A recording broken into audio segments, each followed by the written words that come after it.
Donc je pense que tout était cousu de fil blanc, puisque Yitzhak Herzog, le président de l'État d'Israël, et Itamar Ben-Gvir, le chef du parti Force juive, se sont parlé ces derniers jours, et le président Herzog a même donné certains conseils à Itamar Ben-Gvir pour prendre contact avec des diplomates étrangers, avec des hauts fonctionnaires des chancelleries mondiales, pour quelque peu apaiser les tensions et pour rassurer ces chancelleries mondiales quant à la personnalité et les positions défendues par Itamar Ben-Gvir.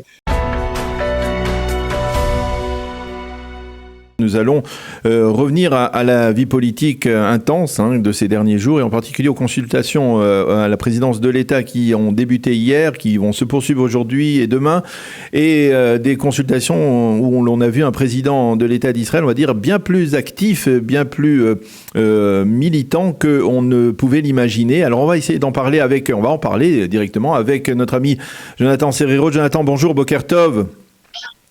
Bonjour Daniel. Alors je rappelle que vous êtes analyste politique et vous étiez hier à la présidence de l'État. Vous avez pu voir le président Herzog dialoguer avec les différents représentants des formations qui ont fait leurs recommandations, sans grande surprise, sans suspense, on peut dire. Le suspense n'était pas là, on peut dire la surprise, elle est venue à la fin avec une déclaration peut-être inattendue du président de l'État qui pensait que les micros son micro était fermé, qui a déclaré aux représentants du parti Chasse que, il y avait un problème avec Itamar Ben-Gvir, et un problème autour du mont du Temple, et il a dit que Itamar Ben-Gvir inquiétait beaucoup les chancelleries à travers le monde. Alors, quand le président fait passer ce message, même si il pensait que son micro était éteint, est-ce que vous avez le sentiment qu'il y a une volonté de la part du président de faire passer un tel message, comme il y en a une apparemment de sa part, de tenter de former un gouvernement d'union nationale?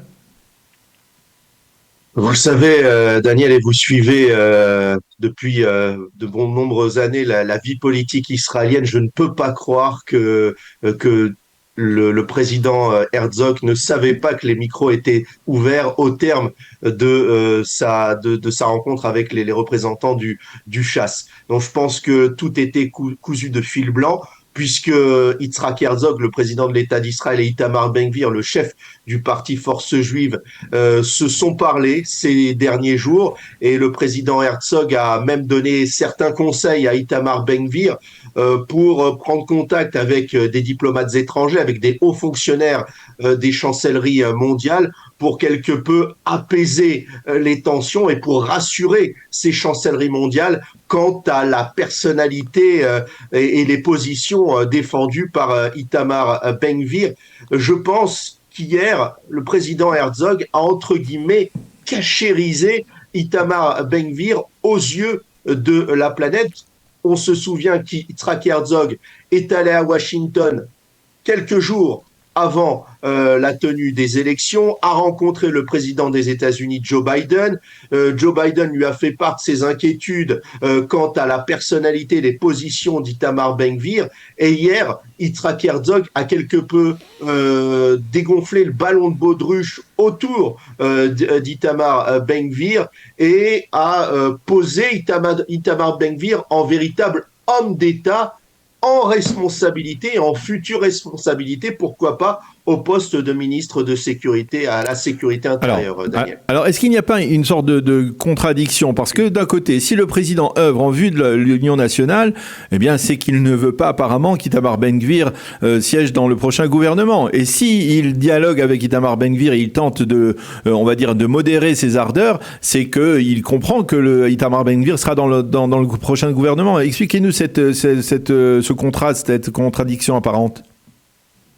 Ce qui est sûr, c'est de prime abord, Yitzhak Herzog craint Itamar Ben-Gvir de par ses positions qu'il qualifie d'extrémistes. C'est sûr qu'Yitzhak Herzog a pris contact il y a de cela quelques jours avec Yair Lapid et avec Benny Gantz pour sonder quelque peu les deux chefs de file de la partie centre de l'échiquier politique israélien.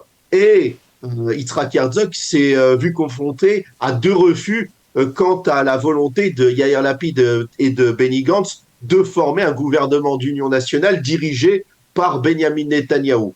Et face à cet état de fait, Yitzhak Herzog s'est trouvé face à une réalité, la réalité des électeurs israéliens qui ont fait un choix clair il y a de cela une semaine, c'est à savoir de confier un mandat fort au camp de droite nationale. Donc, pour Yitzhak Herzog, il lui fallait quelque peu une sorte de prétexte, et il l'a trouvé avec ses représentants du parti chasse sur un dossier hautement sensible, la question du mont du Temple, puisqu'on le sait, les dirigeants, les représentants du parti chasse sont opposés à la montée ou à toute prière de fidèles juifs sur l'esplanade du mont du Temple, et les représentants du chasse vont jouer quelque peu le rôle de modérateur.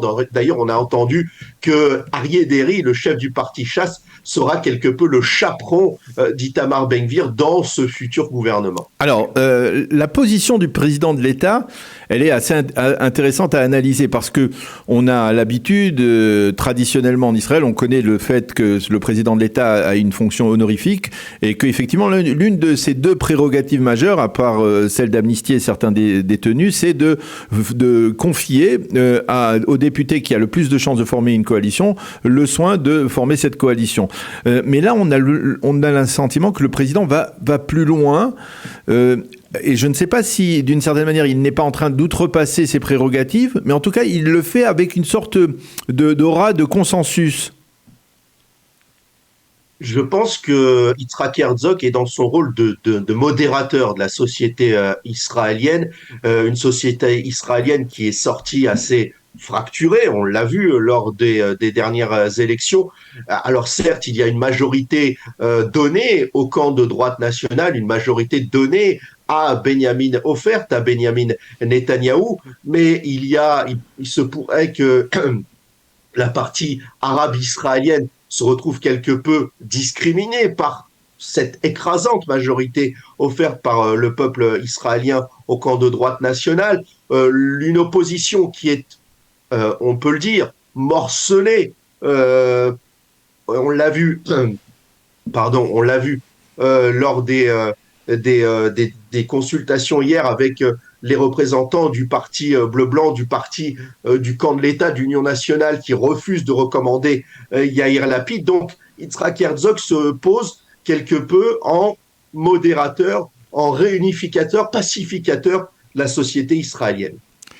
Et sur un plan plus général, maintenant, concernant la formation du gouvernement, est-ce que vous pensez que Benjamin Netanyahou souhaiterait que le président réussisse à persuader Yair Lapid, Benny Gantz de rejoindre un gouvernement d'union parce que lui-même, Benjamin Netanyahou, même le Benjamin Netanyahou d'aujourd'hui qui est inculpé par la justice et qui pourrait avoir un intérêt à neutraliser, on va dire, son procès pour ne pas dire à l'arrêter, eh bien, finalement, Benjamin Netanyahou ne veut pas d'un partenariat avec la droite radicale?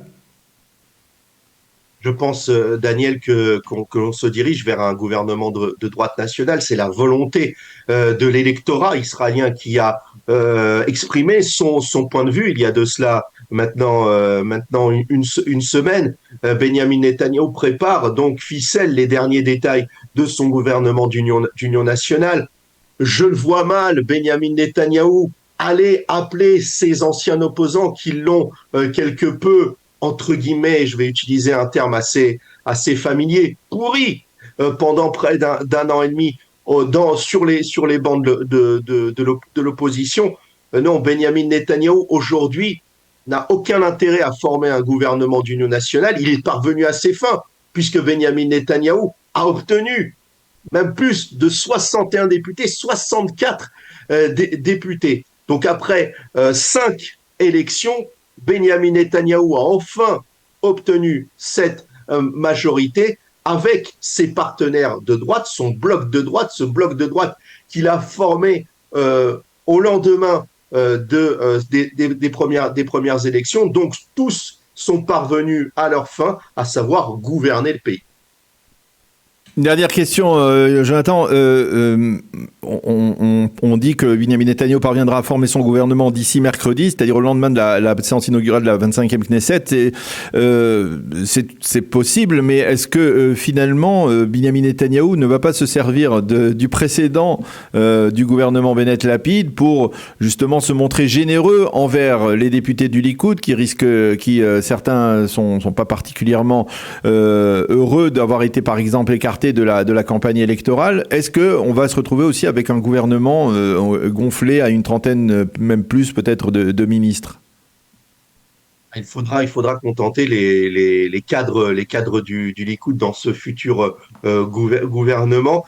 C'est certain, car on le sait, au sein du Likoud, il y a plusieurs courants qui sont à satisfaire et qui sont à apaiser. On l'a vu lors de cette campagne, mais il y a aussi la réalité des chiffres et des partenaires, des futurs partenaires de Benyamin Netanyahou, avec un parti sioniste religieux qui a tout de même obtenu 14 mandats, un parti chasse qui a obtenu près de 11 mandats, le parti orthodoxe ashkénaze, même s'il ne revendique pas de ministère, tous ces partenaires sont à satisfaire. Et au sein même du Likoud, je pense que la garde rapprochée de Benyamin Netanyahou obtiendra des ministères, des portefeuilles importants.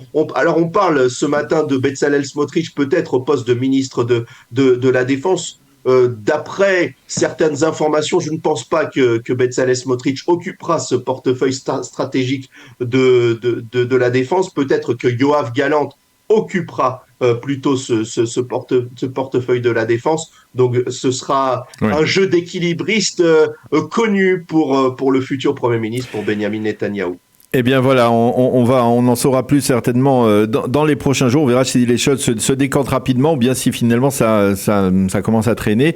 Il faut rappeler que le président va confier à Benyamin Netanyahou probablement vendredi ou dimanche le soin de former cette coalition et que Netanyahou aura, selon la loi, au moins 28 jours pour former ce gouvernement. Merci beaucoup Jonathan Serrero d'avoir été avec nous ce matin. Passez une agréable journée. À bientôt.